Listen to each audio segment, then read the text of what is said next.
어느 날 갑자기 이런 전화가 옵니다. 병원이랑 짜고 보험 사기 하신 거 맞죠? 정말 너무 황당하죠. 아파서 치료받은 건데 갑자기 사기꾼 취급이라니요. 근데 이게 절대 남 얘기가 아닙니다. 실제로 2024년에 부산에서 한 한방병원이 조직적으로 보험 사기를 벌이다 적발되면서 환자 96명이 한꺼번에 피의자 신분으로 입건됐고, 다른 지역에서는 200명이 넘는 사람들이 조사를 받기도 했습니다. 그래서 오늘 제가 드릴 이야기, 아는 분과 모르는 분 결과가 정말 다릅니다. 이런 사건 구조를 알면 억울하게 전과자 되는 걸 막을 수 있어요. 반대로 이런 구조에 대해 잘 모르면 말 한마디 때문에 순식간에 범죄자로 몰릴 수도 있습니다.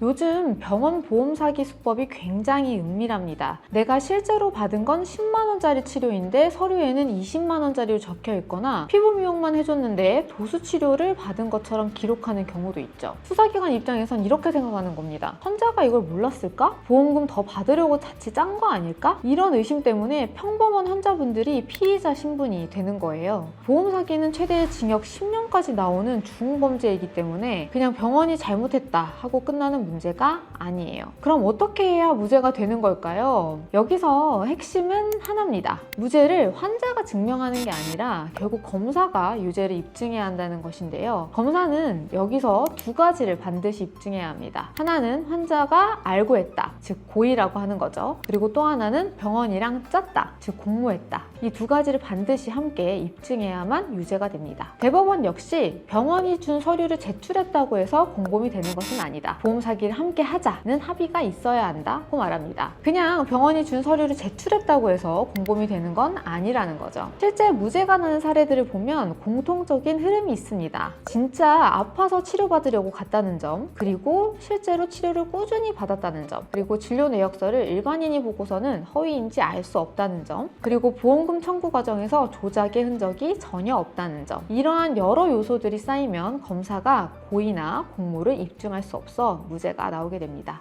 하지만 여기서 가장 위험한 지점이 있습니다. 바로 미필적 고의라는 건데요. 이게 정말 함정이에요. 진술하면서 뭔가 조금 이상하긴 했어요, 같은 말을 단 한 번만 해도 그 말 한마디로 이 사람 알고도 넘어간 거네? 라는 방향으로 해석이 돼서 유죄가 될 수 있어요. 그래서 조사에서 혹시 이상하다고 느낀 적 있나요? 라고 하는 질문 정말 조심하셔야 합니다. 무죄 가능성을 스스로 무너뜨리는 순간이 바로 이런 진술의 실수에서 나오는 거예요. 만약 내일 경찰 조사를 앞두고 있으시다면 기록은 절대 지우지 마세요. 병원과 주고받은 카톡, 문자, 그리고 카드 결제 내역, 예약 문자, 그리고 방문 기록, CCTV도 있을 수도 있겠죠. 모두 보관하셔야 합니다. 증거는 많으면 많을수록 좋습니다. 그리고 진술은 딱 이렇게 하시면 됩니다. 저는 전문 지식이 없는 환자라서 의료진의 말대로 치료받고 병원이 준 서류 그대로 제출했을 뿐입니다. 이 말이 여러분을 지키는 가장 안전한 말이에요. 검사가 고의나 공모를 입증하기 어렵게 만드는 핵심 진술이기도 합니다. 다만 병원이 피부 미용 해드릴게요, 대신 서류는 도수 치료를 할게요, 이렇게 제안했고 그걸 알고도 수락했다면 전략이 완전히 달라지기 때문에 별도의 방어 전략과 절차 전략을 짜야 돼요. 하지만 정말 아파서 나는 치료를 받았고 병원 기록이 부풀려진 걸 알 방법이 도무지 없었던 분들은 너무 겁먹지 않으셔도 됩니다. 검사가 고의와 공모를 입증하지 못하면 무죄가 충분히 가능합니다. 단 말 한마디 실수로 미필적 고의가 인정되면 상황이 꽤 꼬일 수 있으니 조사 전에 반드시 전문가에게 상담받는 것이 가장 안전합니다. 초기 대응이 정말 모든 것을 결정합니다.